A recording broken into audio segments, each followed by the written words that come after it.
గ్రంథాలు తెరుద్దాం. ఈరోజు పరిశుద్ధాత్మ దేవుడు మనతో మాట్లాడబోతున్న సందేశాన్ని లేఖనాల నుంచి విందాం. The book of Isaiah chapter 42.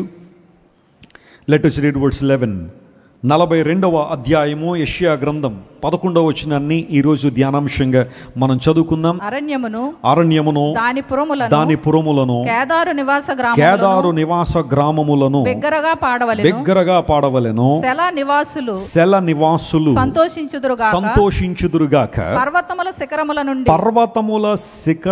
నుండి వారు కేకలు వేయుదురుగాక. ఈ మాట నాతో అందరూ చెప్పండి. పర్వతముల శిఖరముల నుండి వారు కేకలు వేయుదురుగాక. చూడండి, కొన్నిసార్లు కేకలు వేస్తూ ఉంటాం. ఎవరైనా దూరంగా ఉన్నవారిని పిలవాలంటే చెప్పండి, మెల్లిగా మాట్లాడితే అవ్వదు, కేకలు వేయాలి, గట్టిగా అరవాలి. కొంతమంది ఫోన్లో మాట్లాడేటప్పుడు కూడా ఎలా మాట్లాడతారు చెప్పండి, గట్టిగా మాట్లాడుతూ ఉంటారు. అటువైపు మాట్లాడే వాళ్ళు హైదరాబాద్లో ఉంటారు. మరి ఏమో వీళ్ళ స్వరం గాలిలోంచి అలా వెళ్ళాలనుకుంటారో ఏంటో, ఫోన్లో కూడా గట్టిగా మాట్లాడి ఇబ్బంది పెట్టేవాళ్ళు చాలామంది ఉంటారు. 42వ అధ్యాయాన్ని మనం యెషయా గ్రంథాన్ని జాగ్రత్తగా పరిశీలన చేస్తే ఇక్కడ యేసుక్రీస్తు ప్రభువును గురించిన ప్రవచనాలు ఇందులో రాయబడతాయి.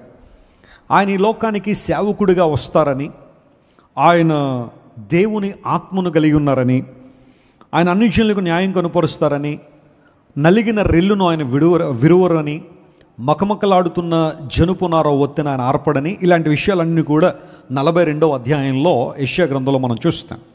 And no doubt the book of Isaiah is a prophetic book. ప్రవచన గ్రంథం యెషయా గ్రంథం. చాలా ప్రవచనాలు యేసుక్రీస్తు ప్రభు యొక్క మొదటి రాకకు మరియు రెండవ రాకకు సంబంధించిన ప్రవచనాలు చాలా యెషయా గ్రంథంలో మనం చూస్తాం. ఒకసారి ఇద్దరు గొర్రెల కాపరులు ఇజ్రాయెల్ దేశంలో కుమ్రాన్ కేవ్స్ అనే ప్రాంతానికి వెళ్ళారు. కుమ్రాన్ కేవ్స్ అనేవి ఇజ్రాయెల్ దేశంలో చాలా ప్రాముఖ్యమైన ప్లేస్. అది మీరు చూస్తున్నారు, ఇవన్నీ రాతి కొండలు. ఆ ప్రాంతంలో వారు గొర్రెలు మేపుకుంటూ ఉన్నప్పుడు ఒక గొర్రె తప్పిపోయింది. తప్పిపోతే దాన్ని ఎలా వెతకాలో తెలియక రాళ్ళు విసురుదాం, ఆ రాయి వెళ్ళి గొర్రెకి తగిలితే అరుస్తుంది గట్టిగా, అప్పుడు మనం ట్రేస్ చేసుకుంటూ వెళ్దాం, దాన్ని తెచ్చుకుందాం అని చెప్పి ఆ ఇద్దరు బాయ్స్ కూడా తమ చేతుల్లో రాళ్ళు విసురుతున్నారు. ఒక రాయి విసిరినప్పుడు అది రివ్వును ఎగురుకుంటూ వెళ్ళి కుమ్రాన్ కేవ్స్లో ఒక కేవ్లో పడి ఒక కొండ పగిలిన శబ్దం వచ్చింది. వెంటనే వాళ్ళిద్దరూ ముఖముఖాలు చూసుకుని, ఈ రోజుతో మన పంట పండింది, ఈ గొర్రెలు కాసుకోవాల్సిన అవసరం ఉండదు, ఈ కొండ ఏదో పగిలిన శబ్దం వచ్చింది, దానిలో ఖచ్చితంగా బంగారు ఆభరణాలు వజ్రవైడూర్యాలు ఉంటాయని చెప్పి పరుగున ఇద్దరు కూడా వెళ్ళి ఆ కుమ్రాన్ కేవ్స్లో ఆ గుహలో ఆ పగిలిన కొండ దగ్గరికి వెళ్ళారు. ఆ కొండ ఒక నిలువుగా ఉన్న కొండ, దానిలో కొన్ని పేపర్లు ఉన్నాయి, లేదా కొన్ని పపాయరస్ అనే చెట్ల బెరడుల మీద రాయబడిన కాగితాలు ఉన్నాయి. వాటిని చూసి చాలా డిసప్పాయింట్ అయ్యారు. బంగారు నగలు దొరుకుతాయి అనుకున్నాం, కానీ పేపర్లు దొరికినాయి ఏంటి అని చెప్పి, సరే ఏవో దొరికినాయి కదా అని చెప్పి ఆ కొండల్లో ఉన్నవన్నీ కూడా పోగేసుకుని భుజం మీద ఎత్తుకుని ఇంటికి వచ్చారు. ఎండాకాలం ఏమో ఒక చిన్న పందిరి వేసుకుందాం అని చెప్పి కర్రలతో పందిరి వేసి ఆ పైన ఈ పేపర్లన్నీ వేశారు.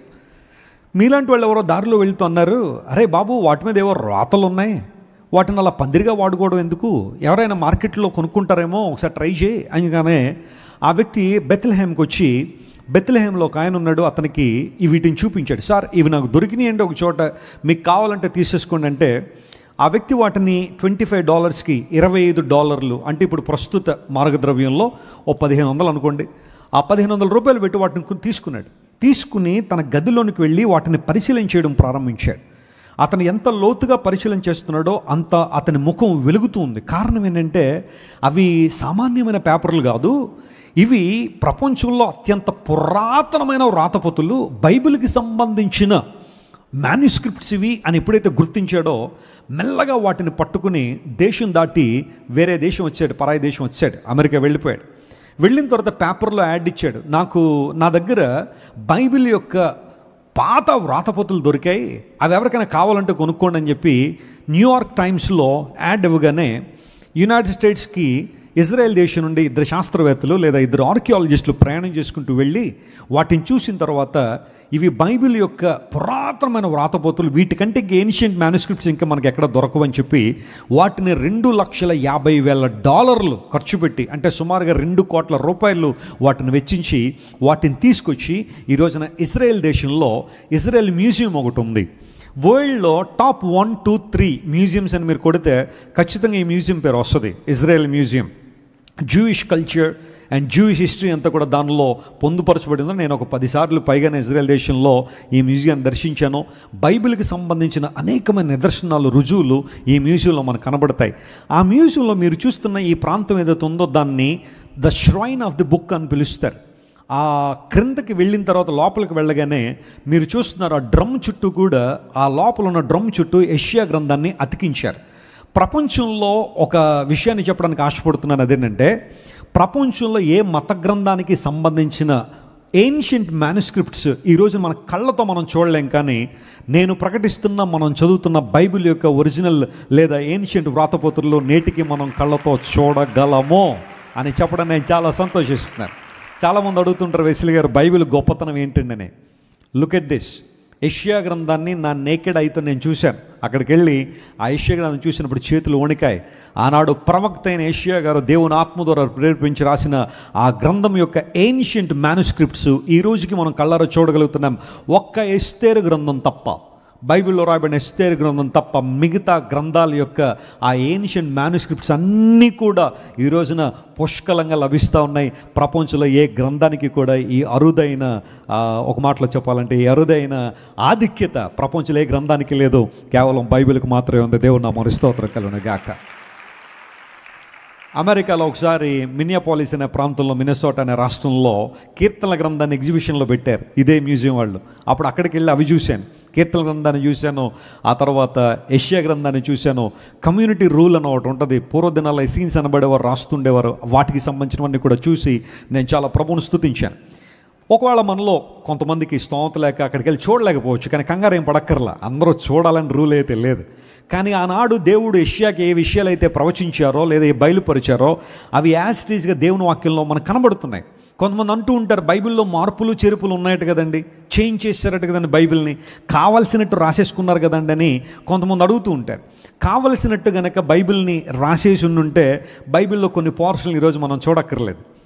దావీదు పాపం చేశాడనే విషయాన్ని రాయక్కర్లా, బైబిల్లో మార్చే కనుక రాస్తే అది తీసేసేవారు ఖచ్చితంగా. అబ్రహాము దక్షిణ దిక్కుకు వెళ్ళాడు, అబద్ధం ఆడాడని బైబిల్లో రాయాల్సిన అవసరం లేదు, మార్చి రాసుంటే ఆ పోర్షన్ ప్రక్కన పెట్టేసేవాళ్ళు. లేదా మోషే దేవుని మాట లోబడక కనాను దేశం వెళ్ళలేకపోయాడని ఆ సందర్భం బైబిల్లో మనకు కనబడదు, మార్చి రాసుంటే. ఉన్నదున్నట్టుగా దేవుని ప్రజల యొక్క గొప్పతనాన్ని ఎలాగైతే బైబిల్లో రాశారో వారి బలహీనతలు కూడా బైబిల్లో రాయబడ్డాయి. కారణం ఏంటో తెలుసా?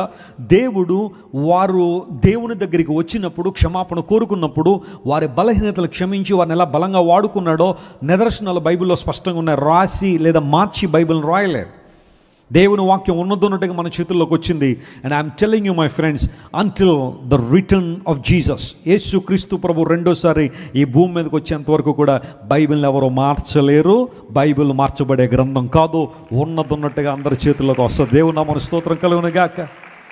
God's word is unchanging. దేవుని మాటల్లో మార్పు లేదు, ఆయన స్వభావంలో మార్పు లేదు, ఆయన ప్రేమలో మార్పు లేదు, ఆయన అంగీకరించిన వారి జీవితాల్లో ఆయన కలిగి ఉండే ప్రణాళికల్లో మార్పు లేదు. Hour God is unchanging God, immutable God. మన దేవుడు మార్పు లేని దేవుడు కాబట్టి ఆయన మనం స్తుతించాలి. ఇలాంటి యెషయా గ్రంథంలో 42వ అధ్యాయంలో మనం చదువుకున్న వాక్య భాగంలో 11వ వచనంలో ఏమంటాడంటే, పర్వతముల శిఖరముల నుండి వారు కేకలు వేయుదురుగాక. ఒకసారి అందరూ ఈ మాట చెప్పండి, పర్వతముల శిఖరముల నుండి వారు కేకలు వేయుదురుగాక. మీరు ఇంటికి వెళ్ళిన తర్వాత అవకాశం ఉంటే, నేను ఈరోజు మొదటి సర్వీస్లో ఒక సందేశం చెప్పాను. అదేంటంటే, దేవుడు ఉన్నత స్థలాల్లో మనం ఉంచాలని ఆశపడుతున్నాడు. ఉన్నత స్థలాల్లో ఉన్నవారికి ఉండే ఆధిక్యతలు ఏంటో యెషయా గ్రంథం 33వ అధ్యాయాన్ని బేస్ చేసుకుని 15, 16, 17 వచనాల్లో ఉన్న విషయాల్లో ఒక 3 సంగతులు మీకు చెప్పాను. అది కూడా ఇంటికి వెళ్ళిన తర్వాత మీరు చదవండి, చాలా అమూల్యమైన విషయాలు దానిలో ఉన్నాయి. అయితే ఇప్పుడు దాదాపుగా అలాంటి కాన్సెప్ట్ ఇప్పుడు మనం చదువుకున్నాం. పర్వతముల శిఖరముల నుండి వారు కేకలు వేస్తారు. క్రైస్తవ జీవితం అనేది రోజు ఎక్కే జీవితమే కానీ దిగిపోయే జీవితం కాదు. మన జీవితాల్లో ఆధ్యాత్మికమైన పునరుజ్జీవాన్ని కలిగి ఉండి ప్రతిరోజు ఒక్కొక్క మెట్టు ఎక్కువ వరంగా మనం ఉండాలి, కానీ దిగిపోయే వరంగా ఉండకూడదు. ఎప్పుడైతే మనం పర్వత శిఖరాల మీదకి వెళ్తామో ఆ శిఖరముల నుండి కేకలు వేస్తామట. ఏమని కేకలు వేస్తాం, ఏమని మనం మాట్లాడతాం అక్కడ? What are the words that we speak on that mountain? ఆ పర్వతం మీద మనం మాట్లాడగలిగే మాటలేంటి, లేదా ఏ పర్వతం మీద ఎలాంటి అనుభవాలు మనం నేర్చుకోవచ్చు అనే విషయాన్ని గమనిస్తే, ఈరోజు బైబిల్లోంచి ఒక 3 పర్వతాలు, దాని మీద నుండి మనం ఎలాంటి పాఠాలు నేర్చుకోవచ్చో, లేదా లోకానికి ఎలాంటి సందేశాన్ని ఇవ్వచ్చో, ఎలాంటి కేకలు వాటి నుండి వేయచ్చో త్వరగా లేఖనాల నుంచి మీతో మాట్లాడాలని కోరుతున్నాను. మీలో ఎవరైనా ఎప్పుడైనా పర్వతాలు ఎక్కిన అనుభవం ఉందా? కొండలు ఎక్కిన అనుభవం ఉందా? దాన్ని ట్రెక్కింగ్ అంటారు కదా, కొంచెం కష్టమే. ఇప్పుడు ఒక ప్రశ్న అడుగుతాను, చెప్పండి. కొండ ఎక్కడం కష్టమా, దిగడం కష్టమా? సరిగ్గా చెప్పాలి. ఎక్కడమే కష్టం కదా, దిగడం చాలా ఈజీగా దిగిపోవచ్చు. నేను కూడా చాలా పర్వతాలు ఎక్కాను, ట్రెక్కింగ్ చేశాను. ఎక్కడం చాలా కష్టమే, దిగిపోవడం చాలా ఈజీ. క్రైస్తవ జీవితం దిగిపోవడమా, ఎక్కడమా? అంటే కష్టమా, సులభమా? కష్టమే. కొన్నిసార్లు క్రైస్తవునిగా బ్రతకడం అనేది కష్టమే. నిందలు రావచ్చు, అవమానాలు రావచ్చు, సవాళ్ళు రావచ్చు. లోకాన్ని చూస్తున్నప్పుడు వారందరూ నిన్ను ప్రశ్నించవచ్చు. మేము ఎంత సంతోషంగా ఉన్నాం కదా లోకంలో, ఎంత ఆనందంగా ఉన్నాం, నువ్వెందుకు అలా ఉండాలి, నువ్వెందుకు ప్రార్థన అని చెప్పి, బైబిల్ అని చెప్పి, మందిరం అని చెప్పి, ఒక మాటలో చెప్పాలంటే కట్టుబాట్లు ఏంటి, ఆ పరిస్థితులు ఏంటి, నువ్వు ఎందుకు అలా ఆనందించకుండా రెస్ట్రిక్ట్ చేసుకుంటున్నావు, మాలా చూడు ఎంత స్వేచ్ఛగా ఆనందంగా లోకంలో ఆనందిస్తున్నావు, ఎక్కడ కావాలంటే అక్కడికి వెళ్తున్నావు, ఎవరితో కావాలంటే వారితో మాట్లాడుతున్నావు, ఎవరితో కావాలంటే వాళ్ళతో జీవిస్తున్నాం, మీరెందుకు అలా ఉంటారని కొంతమంది నిన్ను ప్రశ్నించవచ్చు. క్రైస్తవ జీవితం అంత సులభమైన జీవితం కాదు. సిలువనెత్తుకుని వెంబడించాలి అన్నప్పుడు సిలువెత్తుకుని నడవడం అనేది చిన్న విషయం కాదు, మెడలో సిలువ వేసుకున్నంత ఈజీ కాదు. ప్రతిరోజు దేవుని కొరకు ఎన్నో సవాళ్ళు మనం ఎదుర్కోవాల్సి రావచ్చు, నిందలు ఎదుర్కోవాల్సి రావచ్చు. చుట్టుపక్కల వారి నుంచి కావచ్చు, నీ ఆఫీసులో ఉన్న వారి గురించి కావచ్చు, లేదా నీ సొంత బంధువులే కావచ్చు, కొన్నిసార్లు నీ కుటుంబ సభ్యులే కావచ్చు. నీవు చేస్తున్న భక్తిని హేళన చేయొచ్చు, దేవుని కోసం నిలబడుతున్న విధానాన్ని చాలామంది ప్రశ్నించవచ్చు. కొండ ఎక్కడం చాలా కష్టమే, కానీ దిగిపోవడం చాలా ఈజీయే. చాలాసార్లు మీకు చెబుతున్నాను, ఒక మంచి పేరు సంపాదించుకోవడం కూడా ఒక కొండ ఎక్కడం లాంటిదే. అయితే ఒక చెడ్డ పేరు సంపాదించుకోవడం కొండ దిగలో ఉండదు, చాలా ఈజీగా. కొన్నిసార్లు పురాతనమైన బిల్డింగ్స్ని పడగొడతా ఉంటారు. మొన్న ఈ మధ్యన మీరు న్యూస్లో చూస్తూ ఉంటే, నోయిడాలో, ఢిల్లీ దగ్గర నోయిడాలో ఒక ట్విన్ టవర్స్ని పడగొట్టేశారు. మరి అవి పర్మిషన్స్ ఏమో లేవనో, లేకపోతే ఏదో కారణం అయితే నాకు సరిగ్గా గుర్తులేదు, కానీ చాలా ఎత్తైన బిల్డింగ్స్ కళ్ళ ముందు అలా దానికి సంబంధించిన ఎక్స్ప్లోజివ్ మెటీరియల్ అంతా కూడా దానికి టై చేసి ఒక్కసారి బటన్ నొక్కగానే ఆ బిల్డింగ్స్ అన్నీ పడిపోయినాయి. విదిన్ 5 to 10 minutesలో మొత్తం అంతా కొలాప్స్ అయిపోయి నేలమట్టం అయిపోయినాయి. నేను ఒకసారి ఆ దృశ్యాన్ని చూసినప్పుడు ఆలోచన చేశాను, 5-10 minutesలో దీన్ని పడగొట్టేశారు, కానీ దీన్ని కట్టడానికి ఎంత టైం పట్టి ఉంటుందని. ఎన్ని నెలలు, ఎన్ని సంవత్సరాలు కష్టపడి ఉంటారు, ఎంతమంది ప్రయాసపడి ఉంటారు, ఎంతమంది వర్కర్స్ తమ జీవితాలను త్యజించి ఎన్నో నెలలు, సంవత్సరాలు కష్టపడి ఆ బిల్డింగ్స్ అంత ఎత్తు కడితే పడగొట్టడం చాలా ఈజీ. జాగ్రత్తగా వినండి, క్రైస్తవ జీవితంలో ఉన్నతమైన మెట్టులు ఎక్కడం చాలా కష్టం, కానీ ఒక సాక్ష్యాన్ని కోల్పోవడం చాలా ఈజీయే. ఒక చెడ్డ పేరు సంపాదించడం చాలా ఈజీయే. పర్వతముల శిఖరముల మీద ఉన్నారట కొంతమంది. నువ్వు పర్వతము శిఖరం మీద ఉన్నావా, లేకపోతే దిగువ స్థలాల్లో సంచరిస్తున్నావా, దిగువ స్థలాల్లో జీవిస్తున్నావు? ఆలోచనిచ్చే. ఆధ్యాత్మికంగా నువ్వు నేను ఉన్నతమైన స్థితికి రావాలని దేవుడు ఆశిస్తున్నాడు. కొంతమంది రక్షణ పొంది 10 సంవత్సరాలు అవుద్ది, ఎక్కడ వేసిన గొంగళి అక్కడే అన్నట్టుగా. కొంతమంది రక్షణ పొంది 20 సంవత్సరాలు అవుద్ది, ఇంకా ప్రార్థన చేయడం రాదు. అమ్మ ప్రార్థన చేయండి అంటే, నేను మనసులో చేసుకుంటాను, నా మనసు దేవుని కనెక్ట్ అయిపోయి ఉంటుంది కాబట్టి నా మనసులో చేసుకున్న ప్రార్థన వింటాడు. కాదంటలా, నువ్వు మనసులో ప్రార్థన చేసిన దేవుడు వింటాడు, కానీ కొన్ని సందర్భాల్లో నీ ప్రార్థన అనేక మందికి స్ఫూర్తిగా ఉందా? నువ్వు ప్రార్థన చేస్తే 10 మందికి ప్రార్థన చేయాలని అనిపిస్తుందా? పరిశీలన చేయి. దేవుని వాక్యపు లోతుల్లోనికి వెళ్తున్నావా? పరిశుద్ధ గ్రంథాన్ని చదువుతున్నప్పుడు, లేఖనాలు గమనిస్తున్నప్పుడు ఆ అర్థం ఏంటో, లేఖనాలను దేవుడు ఎందుకు రాయించారో అలా సరిగా విభజించే కృప కోసం నువ్వు దేవుని సన్నిధిలో ప్రార్థన చేస్తున్నావా? నీ సాక్ష్య జీవితం కావచ్చు, పరిశుద్ధంగా బ్రతకడం కావచ్చు, దేవుని రాజ్య విస్తరణలో వాడబడడం కావచ్చు. ఒక్కొక్క రోజు ఎక్కేవాడుగా నువ్వు ఉండాలి, కానీ దిగిపోయేవాడుగా ఉండడానికి వీల్లేదు. బైబిల్ సెలవిస్తూ ఉంది, కొంతమంది వ్యక్తులు పర్వత శిఖరాల మీద ఉండి వారు కేకలు వేస్తున్నారట. ఏమని కేకలు వేస్తున్నారు? ఆ కేకల్లో ఉన్న అర్థం ఏంటి? What is the message we can receive from God? ఈరోజు నేను ఒక 3 వ్యక్తుల్ని మీకు పరిచయం చేస్తాను. వారు ఆ పర్వతం మీదకు వెళ్ళి మనకి ఏ పాఠాన్ని నేర్పిస్తున్నారు? What are the lessons that they are teaching from the mountain top? ఆ పర్వత శిఖరం మీదకి వెళ్ళి వారు ప్రపంచానికి, అంటే మనందరికీ ఏ మాదిరి ఉంచారో, ఏ పాఠాలు నేర్పిస్తున్నారో పరిశీలన చేస్తే, నేను 3 పర్వతాలు 3 వ్యక్తులు మీ ముందుకు తీసుకొచ్చి నా సందేశాన్ని ముగింపులో తీసుకొస్తాను. మొట్టమొదటిగా మోషే. అందరూ చెప్పండి, ఆయన పేరేంటి? మోషే. మోషే ఒక పర్వతాన్ని ఎక్కాడు. చాలా విశిష్టమైన పర్వతం. ఎవరైనా చెప్పగలరా పర్వతం ఏంటో? Yes, mount సైనాయ్. సీనాయి పర్వతాన్ని మోషే ఎక్కాడు. అక్కడి నుంచి మోషే మనకు నేర్పించే సందేశం ఏంటో లేఖనాల్లో పరిశీలన చేద్దాం. చూడండి, నిర్గమకాండం 19వ అధ్యాయం దగ్గరికి రండి. నిర్గమకాండం 19వ అధ్యాయంలో మోషే అనే దైవజనుడు సీనాయి పర్వతం ఎక్కాడు.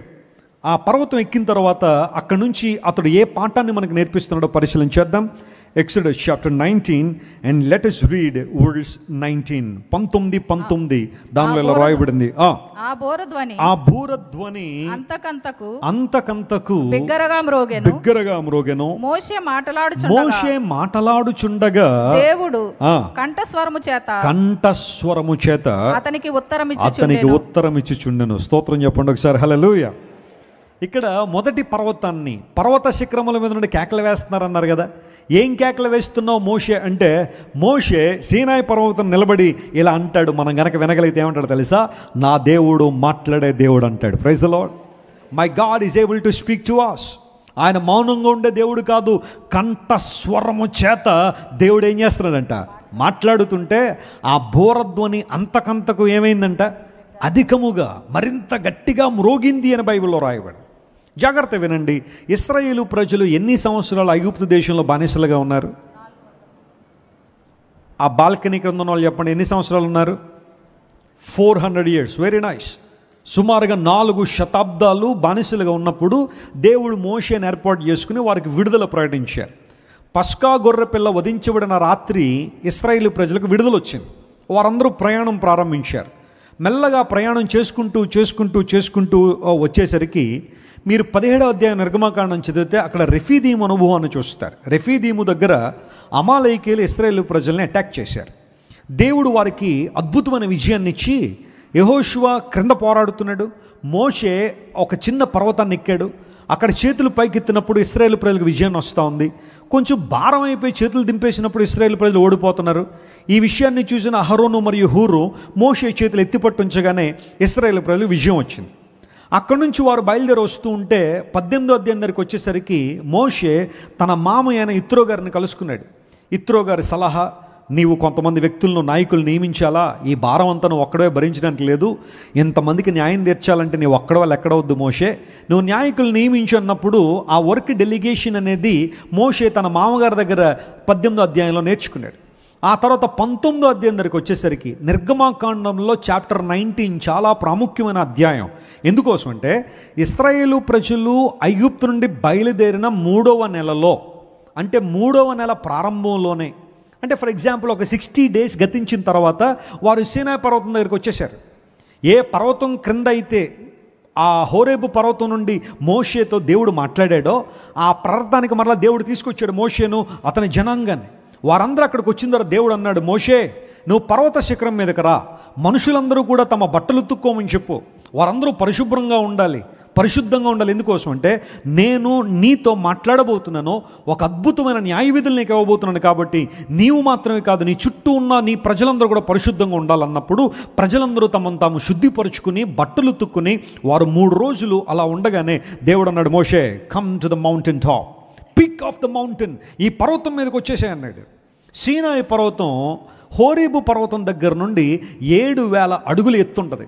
7,000 అడుగులు. నేను దేవుని మహాకృపను బట్టి 2 సార్లు సీనాయి పర్వతాన్ని ఎక్కాను. 2 సార్లు కొంచెం కష్టం అనిపించింది అనుకోండి, అంత ఈజీ అయితే కాదు. ఒకసారి అయితే ఒంటెల మీద సగం దూరం వెళ్ళాను, అక్కడ నుంచి ఇంకెవరైనా నడిచి వెళ్ళాల్సిందే. కానీ మోషే ఆ కాలంలో ఎలా ఎక్కుంటాడని, సుమారుగా 1000 మెట్లున్న ఆ సీనాయి పర్వతం మీదకి ఈ కాలంలో ఎక్కడమే చాలా కష్టం. కానీ మోషే ఆ పర్వత శిఖరం మీదకి వెళ్ళిపోయాడు. దేవుడు రమ్మన్నగానే ఆ పర్వతం మీదకి వెళ్ళగానే ప్రజలందరూ కూడా ఆ పర్వతం చుట్టూ ఉన్నారు. దేవుడు అన్నాడు, while I am speaking to you, let no one come close to that mountain. ఏ ఒక్కరు కూడా పర్వతం దగ్గరికి రావద్దు అని దేవుడు చెప్పాడు.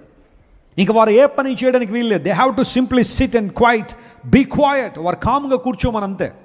నేను నీతో మాట్లాడుతున్నప్పుడు మోషే ఎప్పుడైతే పర్వతం మీదకి వచ్చాడో దేవుని వాక్యం సెలవిస్తూ ఉంది, ఉరుములు వచ్చాయట, ఆ తర్వాత మెరుపులు వచ్చాయట, థండర్స్ వచ్చాయి, లైట్నింగ్స్ వచ్చాయి, సాంద్రమేఘం వచ్చింది అన్నాడు. సాంద్రమేఘం అంటే ఎవరైనా అర్థం చెప్పగలరా? తెలుగు పండితులు ఇక్కడ చాలామంది ఉన్నారు. సాంద్రమేఘము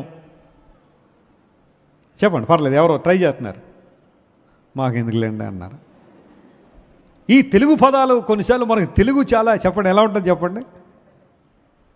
ఇంగ్లీష్ మీడియంలో ఎక్కువైపోయి ఇప్పుడు తెలుగు కొంచెం చాలామంది మాట్లాడలేకపోతున్నారు.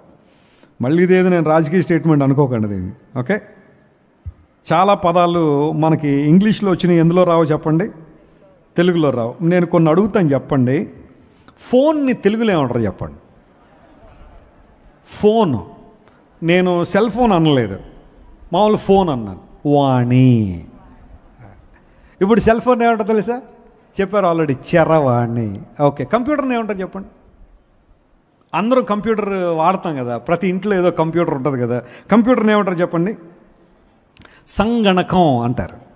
సంగణకం అంటే కంప్యూటర్ అని. రేపొద్దున మీరు ఎప్పుడైనా ఒక షాప్కి వెళ్ళి నాకు ఒక సంగణకం ఇప్పించిందంటే మా దగ్గర లేదంటాడు. తెలుగు రాదు వాళ్ళకి, ఇంగ్లీషే కదా.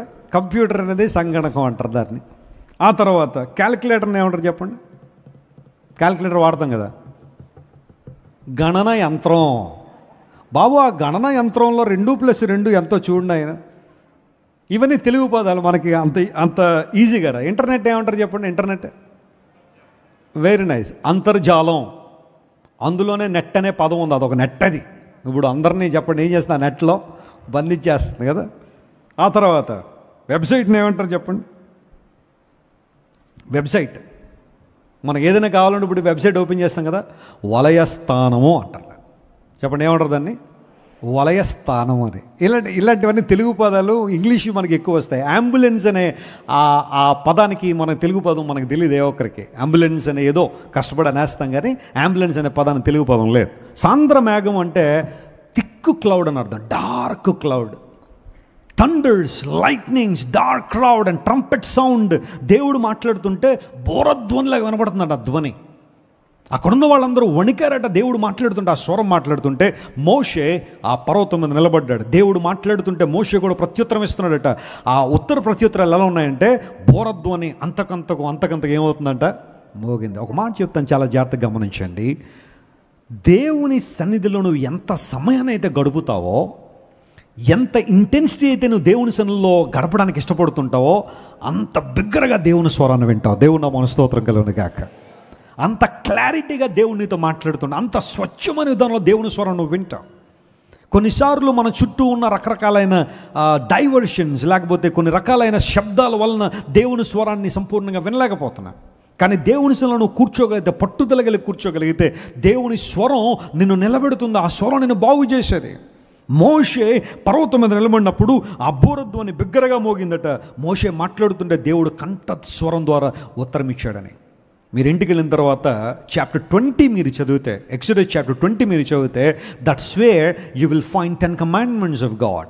దేవుడు సర్వలోకానికి ఇచ్చిన 10 ఆజ్ఞలు అక్కడ స్పష్టం కనబడతాయి. అందులో స్పిరిచువల్ లాస్ ఉన్నాయి, మోరల్ లాస్ ఉన్నాయి, ఎథికల్ లాస్ ఉన్నాయి.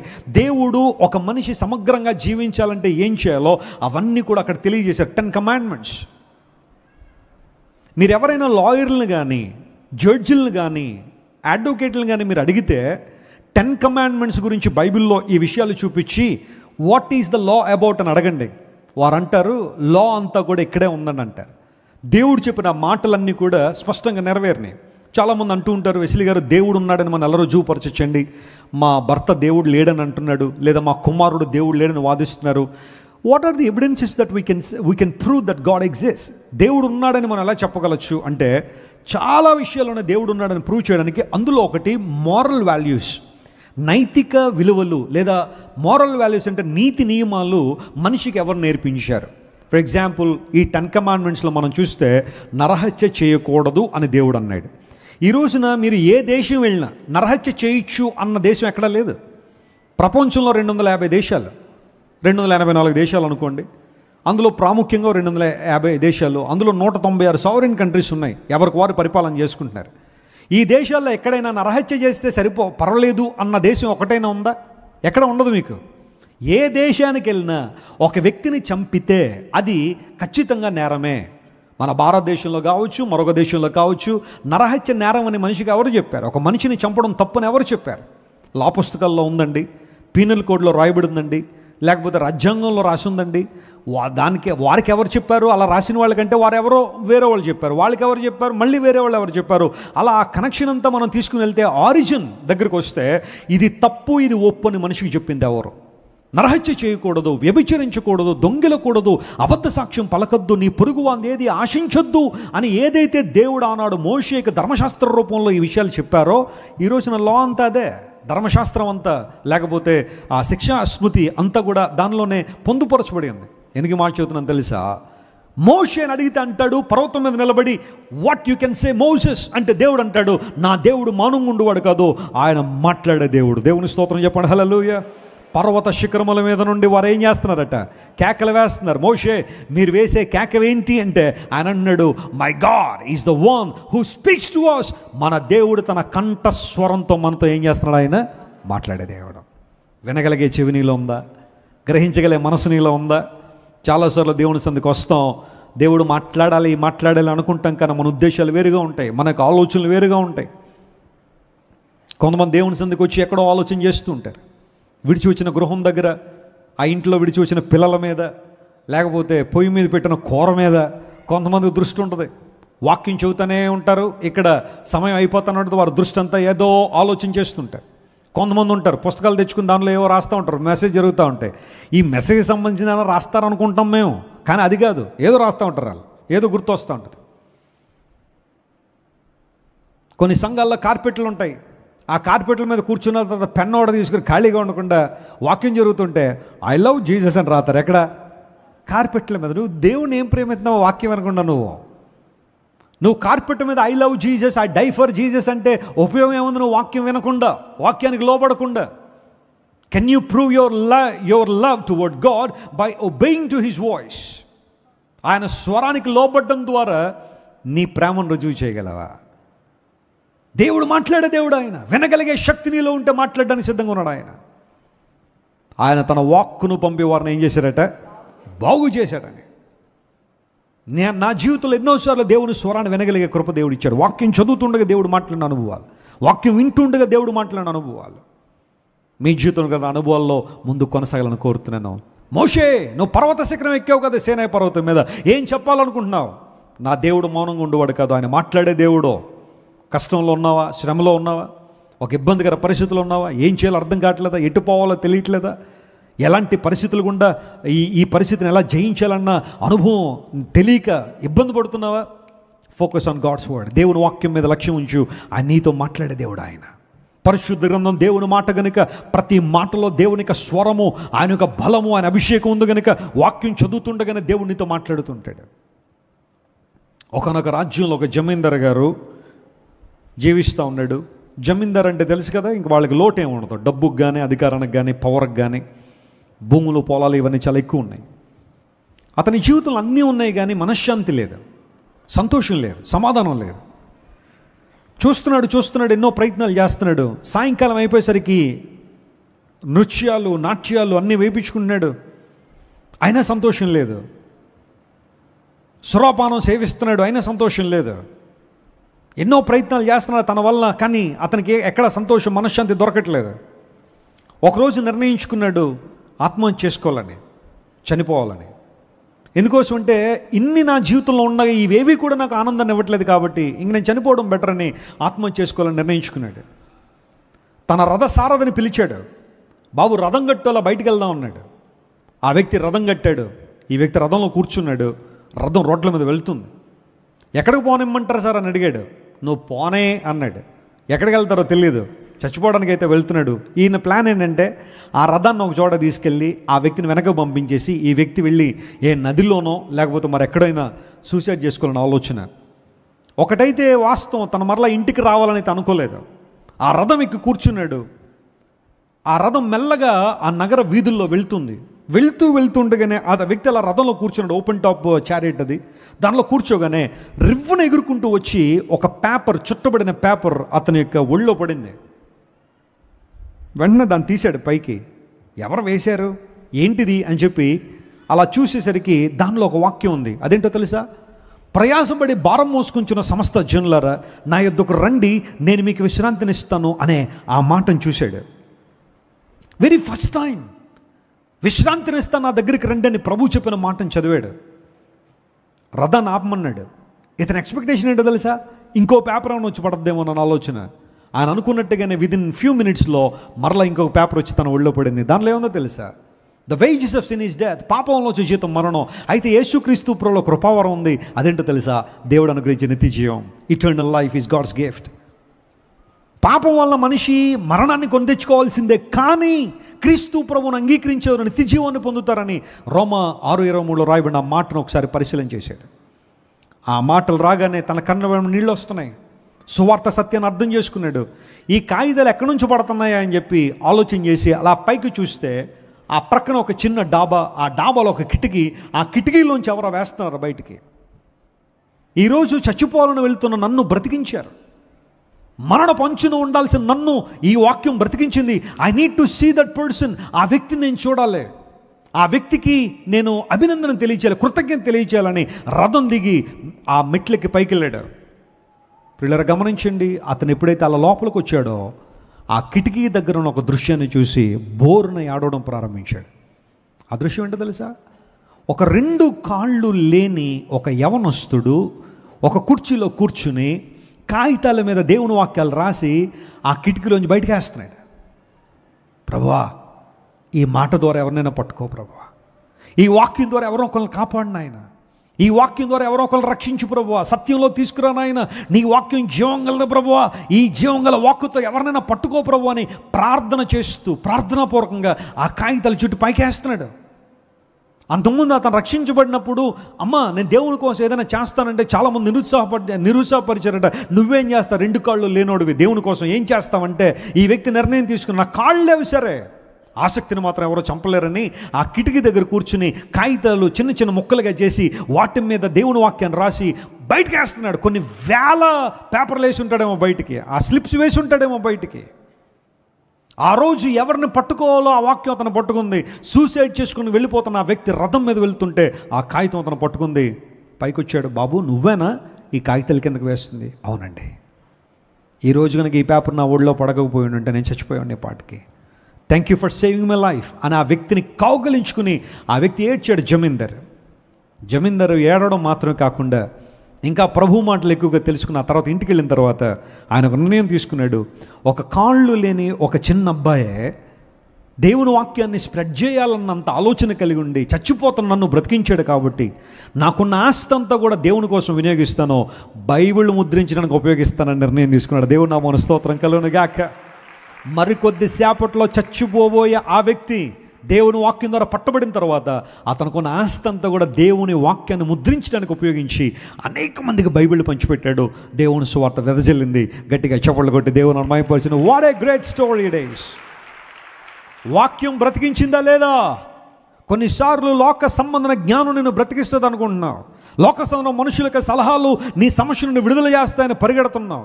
జ్యోతిష్కుల దగ్గరికి, బాబాల దగ్గరికి, స్వామీజీల దగ్గరికి, వాళ్ళ దగ్గరికి, వీళ్ళ దగ్గరికి వెళ్ళి నా పాపం పోవాలంటే ఏం చేయాలండి, పుణ్యం రావాలంటే ఏం చేయాలండి, మనశ్శాంతి రావాలంటే ఏం చేయాలని చాలా చాలా ప్రశ్నలు అడుగుతున్నావు. కానీ నిరుత్సాహపడి ఉండొచ్చు. But the Bible tells us, come to God. You have a solution in the word of God because the Bible is God's word. దేవుని వాక్యము మనకి ఇవ్వబడిన సజీవ గ్రంథం కనుక దేవుడు తన వాక్యం ద్వారా మనతో ఏం చేస్తున్నాడు? ఆయన మాట్లాడుతున్న కంఠస్వరాన్ని దేవుడు మనకు వినిపింపజేస్తున్నాడు. The more you spend in the presence of God, the bigger and louder that you hear God's word.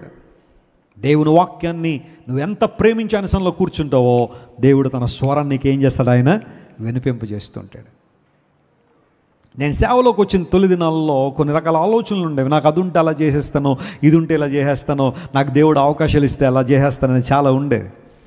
ఒకరోజు సింగపూర్లో దేవుని వాక్యం అందించడానికి వెళ్ళిన తర్వాత నేను వాక్యం చెప్పిన తర్వాత, అంటే యూత్ మీటింగ్లో నా ఎక్స్పీరియన్స్ షేర్ చేసిన తర్వాత అక్కడ కూర్చోగానే ఒక పాస్టర్ గారు వాక్యం చెప్పడం ప్రారంభించి స్ట్రైట్ అవే ఆయన ఎత్తుకున్న మాట, రోమాపత్రికలోంచి ఒక మాటను తీసుకొచ్చి, దేవుడు నీకు ఇచ్చిన వాటిని బట్టి స్తుతించు, వాటిని దేవుని సేవలో వినియోగించు, నువ్వు లేని వాటి గురించి నువ్వు పెద్దగా బాధపడద్దు, దేవుడు నీకు కావాల్సిన టైంలో ఇస్తాడు, first use what ever you have అని ఆయన ఇంకా స్ట్రైట్గా, ఇంకా అక్కడ కొన్ని 100 మంది ఉన్నారేమో, వాళ్ళందరికీ ఆ మాట తగిలిందో లేదో కానీ నాకు మాత్రం గుండెల్లో గుచ్చుకుందో వచ్చి, do what ever the lord has given you, దేవుడు నీకు ఇచ్చిన వాటిని బట్టి స్తుతించి దేవుని సేవలో వాడబడు, ఆ తర్వాత దేవుడు నీకు లేని వాటిని ఇస్తాడని.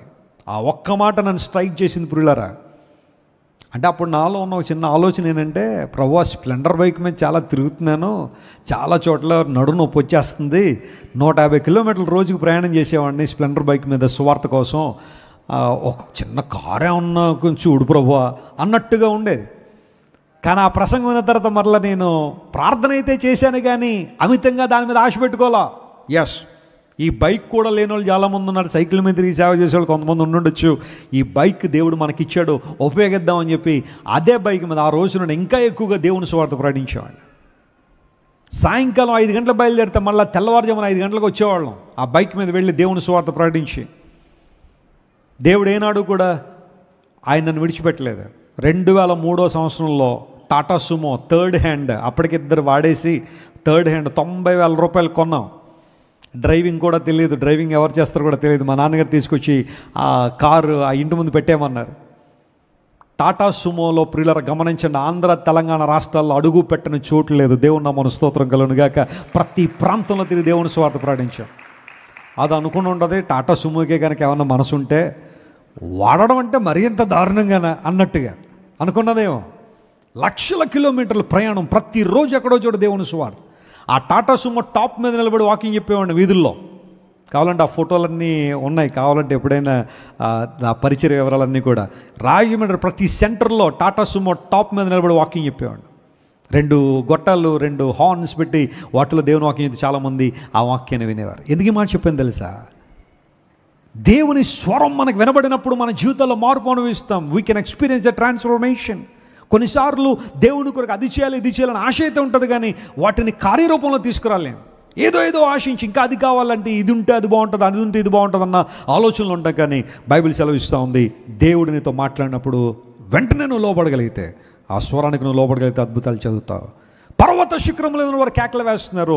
మోషే నువ్వు వేసే కేక ఏంటి? పర్వత శిఖరం మీద, సీనాయి పర్వతం మీదకి వెళ్ళి మోషే కేక వేస్తున్నాడు. My lord is the one who speak to us. మనతో మాట్లాడే దేవుడు ఆయన తన కంఠస్వరము చేత మనకు ఉత్తరం ఇస్తాడు. మోషే పలికిన మాట అది. 2వ వ్యక్తిని మీకు పరిచయం చేస్తున్న, అతని పేరు ఏలియా. ఏలియా అనగానే మనకు పర్వతం గుర్తు రావాలి. ఏంటో పర్వతం చెప్పండి. హలో, ఏలియా అనగానే ఏ పర్వతం గుర్తు రావాలి మనకి? హిమాలయ పర్వతమా? కర్మెలు పర్వతం. చెప్పండి, ఏ పర్వతం అది? కర్మెలు పర్వతం. లేఖనాలు చదువుదాం, చూడండి. దేవుని వాక్యాన్ని మనం చదువుతాం. రాజుల గ్రంథంలోకి వద్దాం.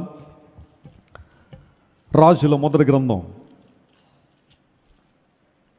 18వ అధ్యాయం 19వ వచనం చదవండి.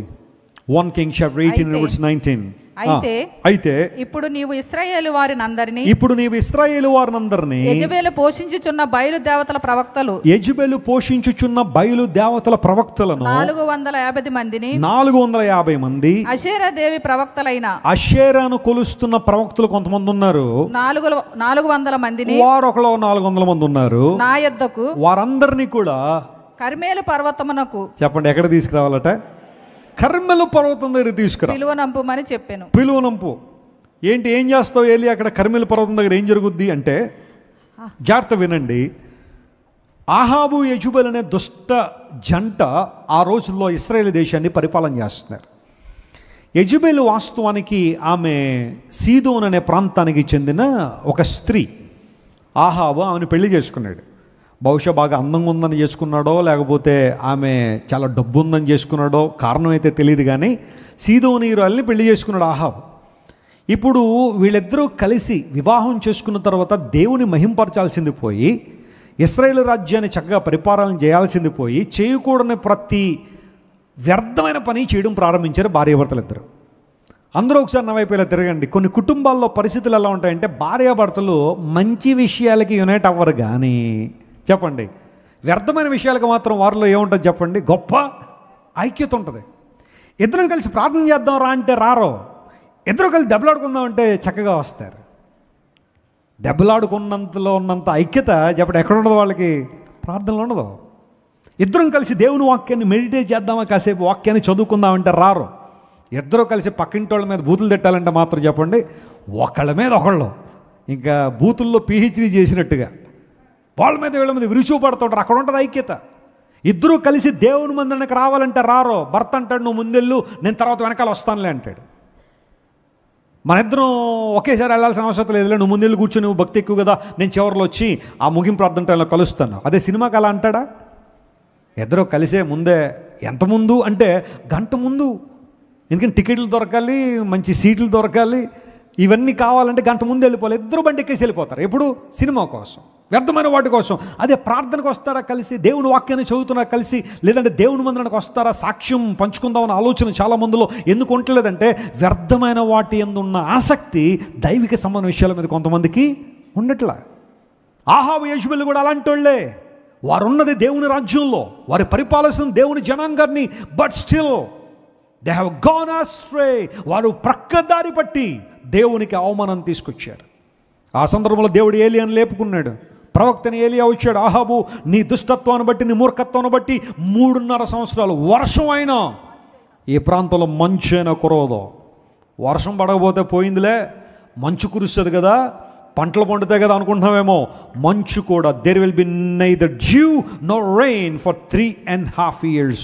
I prayed like that in the presence of God. నేను ప్రార్థన చేశాను అలా, 3.5 సంవత్సరాలు వర్షమైన మంచైనా కురవదని. ఆ సందర్భంలో ఆహాబు యెజెబెలు ఏలియా మీద పగబెట్టుకున్నారు. వారు బయలు దేవతల ప్రవక్తలను పోషిస్తున్నారు. వారికి ఉన్నది దేవుని ధనం, వారు పోషిస్తుందేమో బయలు ప్రవక్తల్ని పోషిస్తూ ఉంటే ఏలియా ఒకరోజు అన్నాడు, ఎంతకాలం 2 తలంపుల మధ్య ఉందా? ఒకవేళ బయలే కనుక దేవుడైతే బయలుని ఆరాధన చేద్దాం, యెహోవా దేవుడైతే యెహోవాను ఆరాధన చేద్దాం. ఎందుకోసం అంటే పూర్వదినాల్లో బయలును ఎందుకు ఆరాధన చేసేవారంటే ఒక ఫర్టైల్ గాడెస్గా బయలుని ఆరాధన చేసేవారు. పంటలు పండాలంటే బయలు ఒప్పుకోవాలి, పంటలు పండాలంటే బయలు యొక్క అనుగ్రహం కావాలి, చెట్లు ఫలములు ఇవ్వాలంటే బయలు ఒప్పుకోవాలని బయల్ని ఒక సస్యశ్యామలమైన దేవతగా మార్చారు. వర్షాలు కురిపిస్తుంది దేవుడు కదా, పంటలు పండిస్తుంది దేవుడు కదా, చెట్లకు ఫలం ఇస్తుంది దేవుడు కదా.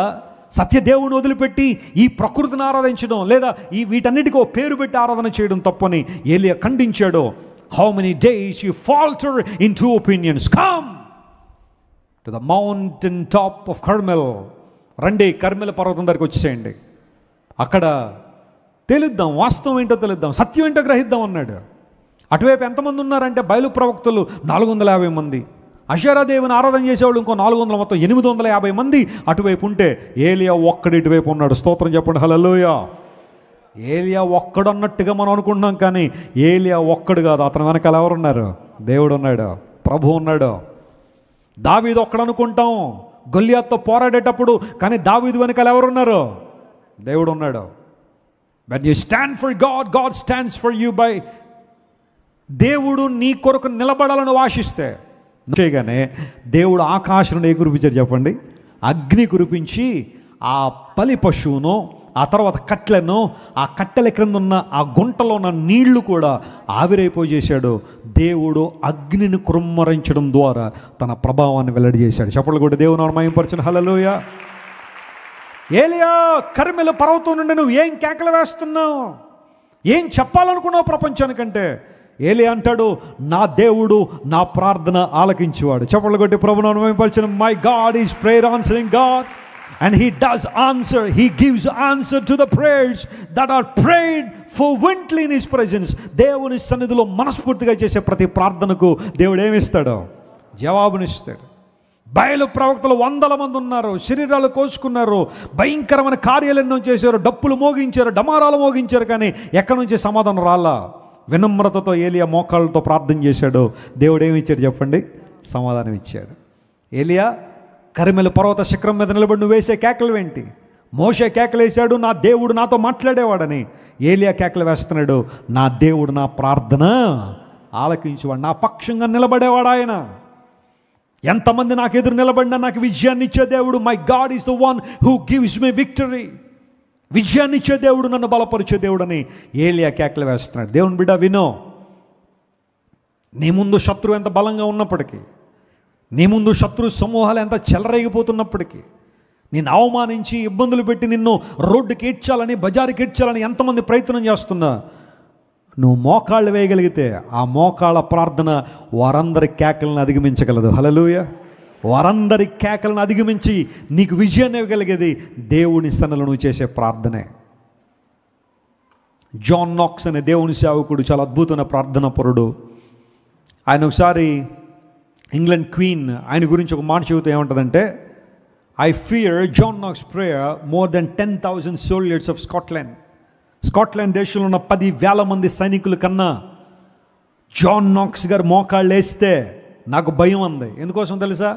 10,000 మంది సైనికులు చేసే పని కన్నా జాన్ నాక్స్ మోకాళ్ళు వేస్తే ఆ పని చాలా దృఢంగా జరుగుతుంది. కారణం, దేవుడు ఆ ప్రార్థనకు జవాబిస్తాడు కాబట్టి. Your God is prayer answering. Whatever you are praying for today. ఈరోజు దేనికోసం ప్రార్థన చేస్తున్నావు? ఏ కార్యాలు జరగాలని దేవుని సలో ప్రార్థన చేస్తున్నావు సహోదరి? చేయి, ప్రార్థన చేయి. విసుగక ప్రార్థన చేయి. కంగారు పడొద్దు ప్రార్థనలో. అయ్యో దేవుడు ఆలస్యం చేస్తున్నాడు అనుకోవద్దు. దేవుడు నా ప్రార్థన వింటున్నాడా లేదా అనుకోవద్దు. Prayer is not one way communication my friend. God is listening and God response to you in a right time. దేవుడు సరైన సమయంలో నీ ప్రార్థనకి ఏమిస్తాడు? ఆయన జవాబునిస్తాడు. ఎప్పుడూ కృంగిపోదు. Keep on praying. నువ్వు ప్రార్థన చేస్తూనే ఉండంతే దేవుని కార్యాలు చూస్తావు ఖచ్చితంగా. ఆ సందర్భాల్లో చెబుతున్నాను, మనం ప్రార్థన చేసినప్పుడు దేవుని దగ్గర 3 రకాలైన రెస్పాన్సెస్ ఉంటాయట. 3 రకాలైన స్పందనలు. ఒకటి, ప్రార్థన చేయగానే దేవుడు ఎస్ అంటాడట. Yes, I approve it. నువ్వు చేస్తున్న ప్రార్థనకి నేను ఏం చేస్తున్నానో అప్రూవ్ చేస్తున్నాను. Take that blessing. తీసుకో ఆశీర్వాదం. నువ్వేదైతే ప్రార్థన చేస్తున్నావు ఆ ప్రార్థన నేను వింటున్నాను, నీకు ఆ దీవెన ఇస్తున్నానని దేవుడు ఎస్ అంటాడట. రెండో రకమైన రెస్పాన్స్ ఏంటంటే, sometimes God says no. దేవుడు అవుట్ రైట్గా చెప్పేస్తాడు, ఆయన ఇది జరగదు, వద్దు, నో, అంతే. నో అన్నప్పుడు ఇంక దాన్ని పట్టుకుని మనం ఏం చేయకూడదు, ఇంక వేలాడద్దు. ఇంకా దేవుడు వద్దన్నాడంటే వద్దంతే. ఎందుకంటే అది నీకు శ్రేయస్కరం కాదు కాబట్టి దేవుడు ఏమన్నాడు? వద్దన్నాడు ఆయన. నో అంటే నో, అంతే. మూడో రకమైన ప్రార్థన జాగ్రత్త గమనించండి. గాడ్ సేస్ వెయిట్ అంటాడట. ఆగు, కనిపెట్టు అంటాడు. ఆ కనిపెట్టమని ఎందుకంటాడో తెలుసా? ఆ కనిపెట్టే సమయంలో మనల్ని మనం ఏం చేయాలి? ఇంకా దేవునికి దగ్గరగా రావాలి, విశ్వాసంలో బలపడాలి, నమ్మకంలో ఎదగాలి, దేవుని చిత్తాన్ని గ్రహించాలి, ఇంకా మనం ముందుకు రావాలి. దేవుడు ఇస్తాడు, కానీ this is not the time, wait upon my will. నా సమయం కోసం కనిపెట్టుని.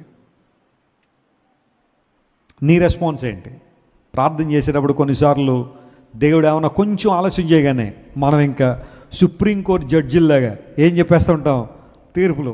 అబ్బే ఇది అవ్వలేడు, దేవుడు నా ప్రార్థన ఎందుకు వింటాడు? అందరి ప్రార్థన వింటాడు కానీ నా ప్రార్థన వినడని కొన్నిసార్లు అనుకుంటాం. కానీ గాడ్ సేస్ వెయిట్, ఆగు అని దేవుడు అన్నప్పుడు నువ్వు ఆగు, పర్లేదు. కొన్నిసార్లు when God says no, don't worry about it. దేవుడు ఏదైతే నీకు మంచిది కాదో, ఏది శ్రేష్టం కాదో దాన్ని దేవుడు తొలగిస్తాడు నీ జీవితంలో. కంగారు పడొద్దు, ధైర్యంగా నిలబడు.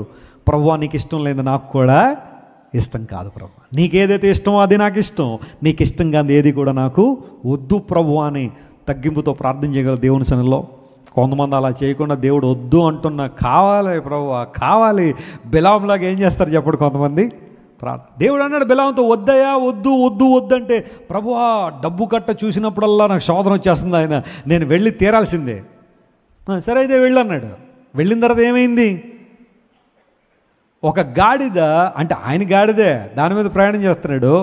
మెల్లగా ఆయన కాలు తీసుకెళ్ళి గోడకి ఏం చేసింది? గట్టిగా నొక్కేసింది. కొన్నిసార్లు దేవుని చిత్తానికి వ్యతిరేకంగా వెళ్ళి అలాగే నొక్కబడతా ఉంటాం మనం కూడా. జాగ్రత్త సుమా. ఏలియా నువ్వు చెప్పే సందేశం ఏంటి? కల్మెరు పర్వతం మీద నుండి, my God is the one who gives me victory and is the prayer answering God. నాకు విజయాన్ని ఇచ్చే దేవుడు మరియు నా ప్రార్థన ఆలకించే దేవుడు. అలాంటి అనుభవంలోకి వద్దామా? పర్వతముల శిఖరముల మీద నుండి వారు ఏం చేస్తున్నారంట? కేకలు వేశారు. చెప్పండి. మోషే సీనాయి పర్వతం నుండి ఏ కేక వేశాడు? నా దేవుడు మాట్లాడేవాడు. ఏలియా కర్మెలు పర్వతం నుండి ఏ కేక వేశాడు? నా దేవుడు విజయం ఇచ్చే దేవుడు, ప్రార్థన ఆలకించు దేవుడని. మూడో వ్యక్తిని మేము పరిచయం చేసిన ముగిస్తాను. ఆదికాండం 22వ అధ్యాయం 2వ వచనం మనం చదివితే, there is a mountain and there is a man called Abraham. Abraham గురించి ఒక అద్భుతమైన సంఘటన ఆదికాండం 22వ అధ్యాయంలో మనం చూస్తాము. ఆదికాండం 22:2 వచనం చదువుతున్నాం. ఒక్కడైన నీ కుమారుని, ఒక్కడైన కుమారుడా? 100 మందిలో ఒకడా? ఒక్కడై ఉన్న కుమారుడు. ఆ మాట అండర్లైన్ చేసుకోండి. అనగా అనగా నీవు ప్రేమించు ఇస్సాకును తీసుకుని మోరియా దేశమునకు వెళ్ళి అక్కడ నేను నీతో చెప్పబోవు పర్వతములలో ఒకదాని మీద దహన బలిగా అతనిని అర్పించుమని చెప్పాను. చెప్పండి, ఏ బలిగా అర్పించాలట? దహన బలిగా అర్పించుమని చెప్పాను. 3వ వచనం చదువుతున్నాం చూడండి. తెల్లవారినప్పుడు అబ్రహాము లేచి తన గాడిదకు గంతగట్టి తన పనివారుల ఇద్దరిని తన కుమారుడు ఇస్సాకును వెంటబెట్టుకొని. చాలండి. తెల్లవారుజామున అబ్రహాము లేచి దేనికి లేచాడు? బ్రదర్ చెప్పండి, దేనికి లేచాడు అబ్రహాం? తన కుమారుని ఏమివ్వడానికి. మనం లేస్తామా? శారమ్మ గారు వచ్చి ఏమండి లేవండి, ఏదో దేవుడు ఏదో చెప్పాడు, కాసేపు పడుకొని. ఏమన్నా దేవుడు ఏమైనా మామూలు విషయం చెప్పాడా మనకి? మన కుమారుని దహన బలి అర్పించామన్నాడు. బాగా నీరసంగా ఉంది, నాకు తట్టుకోలేకపోతున్నాను, మనసు బాగాలేదు, కాసేపు పడుకొని చూద్దాం తర్వాత ఆయన వాయిదాలు వేస్తాం మనం. అయితే అబ్రహాము తన కుమారుని బలర్పించాలన్న సందేశం వినినప్పుడు ఎప్పుడు లేచాడట? తెల్లవారుజామున లేచాడు. అంటే దేవుని స్వరానికి లోబడాలన్న తపన అబ్రహాములో ఎంత ఉందో మీరు ఆలోచించేయండి. ఇదేదో సామాన్యమైన విషయం కాదు కుమారుని దహన బలి ఇవ్వడం అంటే. నీకొక్కగానొక్క కుమారుడు, నువ్వు అతిగా ప్రేమించే నీ కుమారుడు ఇస్సాకును తీసుకొచ్చి దహన బలి అర్పించావు. దేవునికి నరబలి కావాలా? బైబిల్ ఎక్కడైనా దేవుడు నరబలిని ప్రోత్సహించినట్టుందా? నేవా. దేవుడు ఎప్పుడు కూడా నరబలిని ప్రోత్సహించలేదు. మనుషులను బలర్పించడం దేవుడు ఎప్పుడు చెప్పలేదు. మరి ఎందుకు ఇక్కడ ఆ మాట వాడాడంటే అబ్రహాము యొక్క విశ్వాసాన్ని పరీక్షించడానికి దేవుడి విషయాన్ని తెలియజేశాడు. కొన్నిసార్లు మనం విశ్వాసులని చెప్పుకుంటాం కదా, మన విశ్వాసం ఎంత గట్టిగా ఉందో దేవుడు పరీక్షించాలనుకున్న కొన్ని సందర్భాల్లో. అదేంటో కానీ ఆ పరీక్షలో మనం గెలవడం కన్నా కొన్నిసార్లు ఏమవుతుందో చెప్పండి, పలాయనం అంటే వెనక తిరిగేసి వెళ్ళిపోతూ ఉంటాం. అబ్రహామా, ప్రభువా నీకొక్కగానొక్క కుమారుణ్ణి మోరియా పర్వతం మీద దహన బలి అర్పించు. వినబడలేదు నాయన, నువ్వు ఏం చెప్తున్నావు ప్రభువా? వెంటనే పాస్టర్ గారికి ఫోన్ వచ్చేస్తుంది. పాస్టర్ గారు ఏంటి ఈ మధ్యన బాగా శోధనలు ఎక్కువైపోతారండి, నాకు సాతానుగాడు బాగా ఎక్కువ మాట్లాడేస్తారండి నాతో అని మొట్టమొదటి అక్కడే మనం ఏం చేస్తాం చెప్పండి? కట్ చేసేస్తాం. ఆ మొదట్లోనే ఆదిలోనే దేవుని స్వరాన్ని ప్రక్కన పెట్టడానికి ప్రయత్నం చేస్తాం. But see the commitment of Abraham. అబ్రహాము విశ్వాస వీరుడని పిలువబడ్డానికి కారణం ఏంటో తెలుసా? అబ్రహాములో సమర్పణ ఉంది. స్తోత్రం చెప్పండి, హల్లెలూయా. పర్వత శిఖరం మీద, మోరియా పర్వతం మీద అబ్రహాము నిలబడి అతడు వేసే కేకేంటో తెలుసా? నా దేవునికి ఏది ఇచ్చినా తక్కువే అంటాడు. గట్టిగా చప్పట్లు కొట్టి దేవుని మహిమపరచండి. My God deserves the best in everything. సమర్పణ అంటే ఏంటో రుజువుపరిచాడు అబ్రహాము. నా దేవుడు ఇచ్చాడు, దాన్ని తీసుకోవడానికి నా దేవుడు సామర్థ్యం కలిగిన వాడు. నా దేవునికి ఏది ఇచ్చినా తక్కువే. అబ్రహాం వేసే కేకదే. సంపూర్ణ సమర్పణతో అబ్రహాము దేవుని సన్నిధిలో కేకలు వేస్తున్నాడు. నీకు ఏది ఇష్టమో అది దేవుని దగ్గర తీసుకురాగలవా? చాలాసార్లు మనకి అక్కర్లేనివి, మనకి వద్దనుకున్నవి ఎవరికైనా ఇచ్చేయడం చాలా ఈజీ మనకు కదా. ఫర్ ఎగ్జాంపుల్ స్త్రీలు ఉన్నారు, ఓ 30, 40, 50 సార్లు కట్టిన చీర ఎవరికైనా ఇచ్చేయాలంటే చెప్పండి, పర్లేదు తీసేసుకో, కట్టేసుకో అంట. అదే ఒక్కసారో లేకపోతే అసలు కట్టుకోకుండా ఉన్న పట్టు చీర 20,000 రూపాయలు ఎవరికైనా ఇవ్వాలంటే మనసు వస్తుందా? రాదు.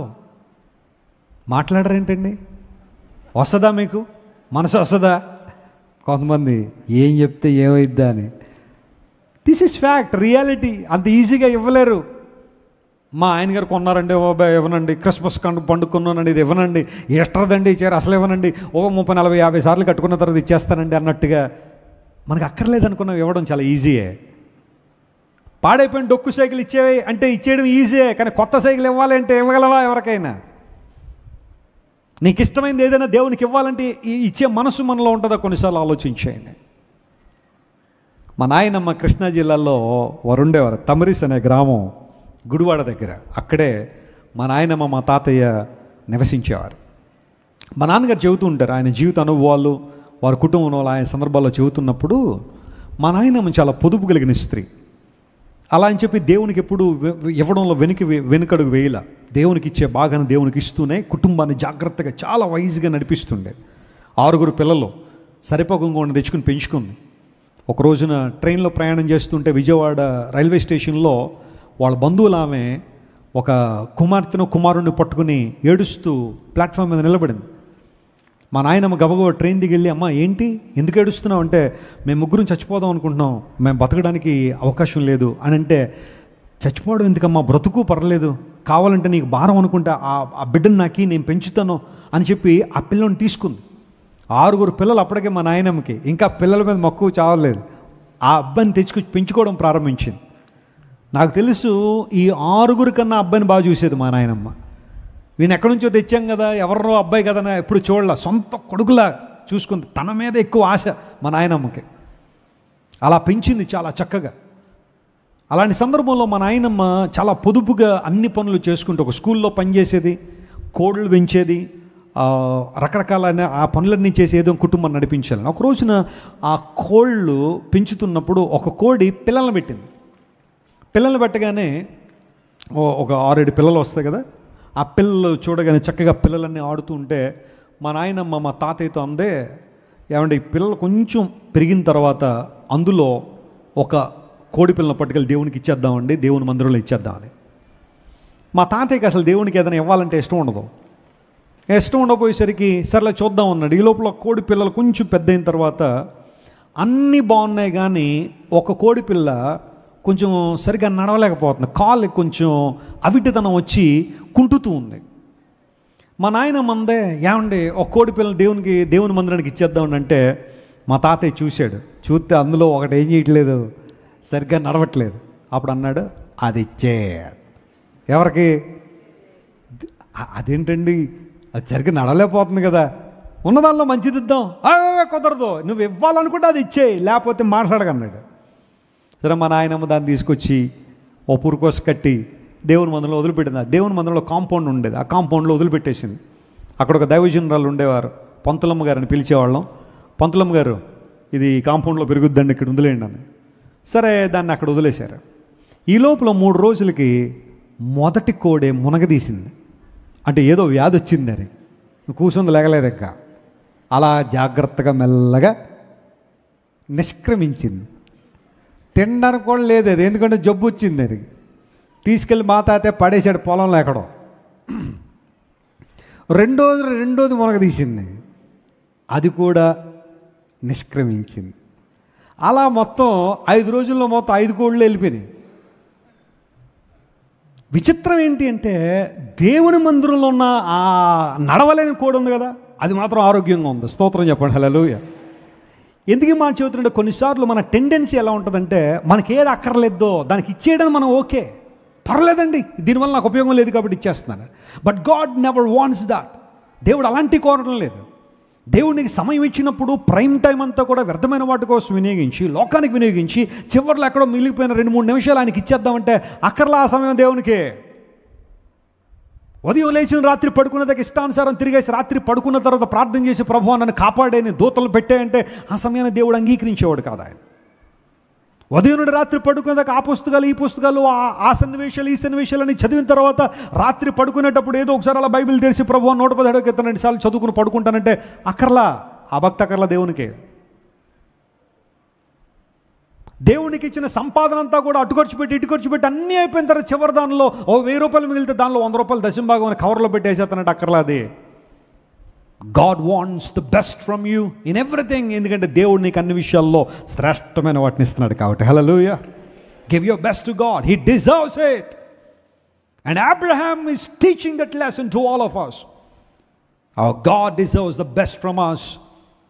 100 మంది కొడుకులు ఉంటే దానిలో ఇస్సాకుని తీసుకొచ్చి ఇచ్చేయమంటే అబ్రహాం పెద్ద కష్టమై ఉండేది కాదేమో, కానీ ఒక్కగానొక్క కొడుకు, అది కూడా 100 ఏండ్ల ప్రాయంలో పుట్టాడు, అల్లార ముద్దుగా పెరిగాడు. యవన కాలంలో ఇంట్లో ఇస్సాకు తిరుగుతూ ఉంటే కళ్ళ ముందు చూసి ఆనందపడిపోతున్న అబ్రహాముకి పిడుగులాంటి వార్తే. బట్ స్టిల్ ఐజాక్ దేవుడు అంటే అబ్రహాము దేవుణ్ణే ఎన్నుకున్నాడు. Because my God is creator God. నా కుమారుని ఇస్సాకును తీసుకెళ్లి మోరియా పర్వతం మీద కట్టెల మీద పరుండబెట్టి ఆ వ్యక్తిని సంహరించిన తర్వాత కాల్ చేస్తే బూడిదైపోతే నా దేవుని దగ్గరికి వెళ్ళి, ప్రభువా ఇస్సాకు లేకపోతే నేను ఉండలేను, నా కుమారుడు నాకు ఇచ్చేయంటే నా దేవుడు పలిగితే బూడిదలోంచి కూడా ఇస్సాకు తిరిగి వస్తాడు. That's the capacity of my word. That's the capacity of God's word. దేవుని వాక్యం ఒక శక్తి, అదే నమ్మాడు, విశ్వసించాడు, బూడిదలోంచి కూడా దేవుడు ఇస్సాకును బయట తీసుకురాగలడు. మృతతుల్యం అయిపోయిన నా భార్య గర్భాన్ని తెరిచిన దేవుడు నాకు ఇచ్చేయంటే దేవునికి ఇచ్చేస్తే, ప్రభువా ఉండలేను నాయన అంటే బూడిదలోంచి మరలా ఇస్సాకును లేపగలడు నా దేవుడు. ఇదే విశ్వాసం.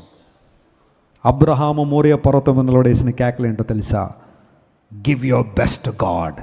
దేవునికి శ్రేష్టమైన ఇవ్వండి, శ్రేష్టమైన సమయాన్ని, శ్రేష్టమైన తలాంతులు దేవునికి, నీ శ్రేష్టమైన వయస్సును దేవునికి. ముసలోడిని అయిపోయిన తర్వాత, పళ్ళన్నీ ఊడిపోయిన తర్వాత, జుట్టంతా తెల్లబడిపోయిన తర్వాత, నడువంతా ఊగిపోయిన తర్వాత అప్పుడు ఏదో దేవుని కోసం చేస్తానంటే నో. నీ యవ్వన బలాన్ని దేవుని కోసం ఈ తమ్ముడు చెల్లె. యవ్వన కాలమున కాడి మోయిత నరునికి మేలు అన్నాడు దేవుని వాక్యంలో. నీకు మేలు జరగాలంటే మోయి కాడి మోయి, దేవుని కాడి మోయి. ఇక్కడున్న ప్రతి యవ్వనస్తునికి ఒక స్ఫూర్తిగా చెప్పగలను, నేను నా యవ్వనానికి న్యాయం చేశాను. దేవుని సేవలు అరిగిపోయిన నా యవ్వన కాలం అంతా ప్రతిరోజు ఎక్కడో చోట దేవుని సువార్త కోసం లక్షలాది కిలోమీటర్లు ప్రయాణం చేశాను నా యవ్వన కాలం అంతా. నా 30వ ఏట వరకు పెళ్లి గురించి కూడా ఆలోచన చేయలేదు నేను.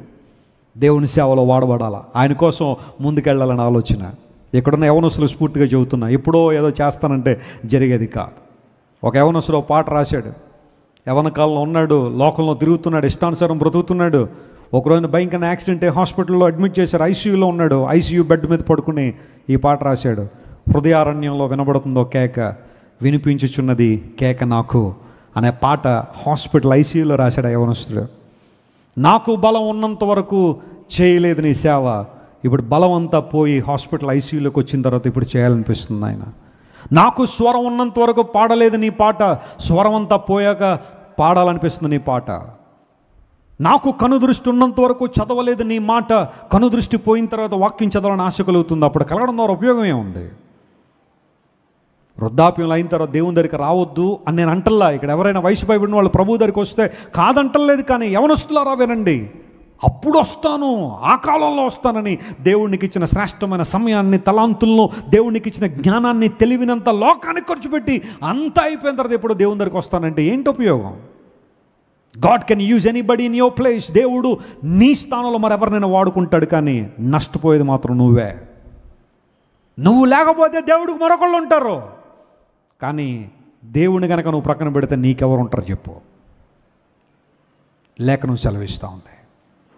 అబ్రహాము మోరియా పర్వతం మీద కేక వేస్తున్నాడు, my God deserves the best in everything, please learn that. Moshe నిలబడి కేక వేశాడు సీనాయి పర్వతం మీద నుండి, నా దేవుడు మాట్లాడే దేవుడు అని. ఏలియా కేక వేశాడు కర్మెలు పర్వతం నుండి, నా దేవుడు విజయాన్ని ఇచ్చే దేవుడు, నా ప్రార్థన ఆలకించువాడని. అబ్రహాము కేక వేశాడు మోరియా పర్వతం మీద నుండి, నా దేవుడు ఏది పొందడానికైనా అర్హుడే, యోగ్యుడే. స్తోత్రం చెప్పండి, హల్లెలూయా. అలాంటి అనుభవంలోకి మనం వద్దామా? అందును బట్టి 42వ అధ్యాయంలో మనం చదివే యెషయా గ్రంథంలో పర్వత శిఖరముల మీద నుండి వారు ఏం చేస్తారంట? కేకలు వేస్తారు.